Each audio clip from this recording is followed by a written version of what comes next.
तर नमस्कार मित्रांनो, आपल्याला CET सेलकडून आपली जी प्रोविजनल मेरिट लिस्ट आहे ती कशी तपासायची जाणून घेऊ। तर पहिले CET सेलच्या मुख्य वेबसाईटवर आपल्याला जायचं आहे। तिथून आपल्याला एकदा चेक करून घ्यायचं आहे की पूर्णपणे काही एखादी जी आपली प्रोविजनल लिस्टची PDF आहे ती खाली वेबसाईटला स्क्रोल करून त्यामध्ये आलेली आहे का नाही ती चेक करून घ्यायची। तर अजूनपर्यंत तर आलेली नाही। मग तिथून जायचं आहे ॲडमिशन पोर्टलवरती। ॲडमिशन पोर्टलवरती गेलो की मग आपल्या BE आणि BTech या ऑप्शनला आपल्याला सिलेक्ट करायचं आहे, जेणेकरून आपण आपल्या इंजिनिअरिंगच्या प्रवेशित भागाकडे जाऊ। तर बघा, साईट लोडिंग घ्यायला वेळ घेते, म्हणजेच तुमची जी प्रोविजनल मेरिट लिस्ट आहे ती आता लगेचच थोड्या वेळात आपल्याला पब्लिश होणार आहे।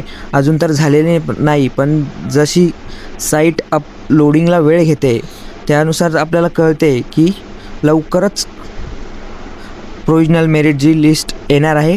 त्यामुळे सर्वांनी ट्यून राहा आणि आपल्या चॅनलला सबस्क्राईब करा।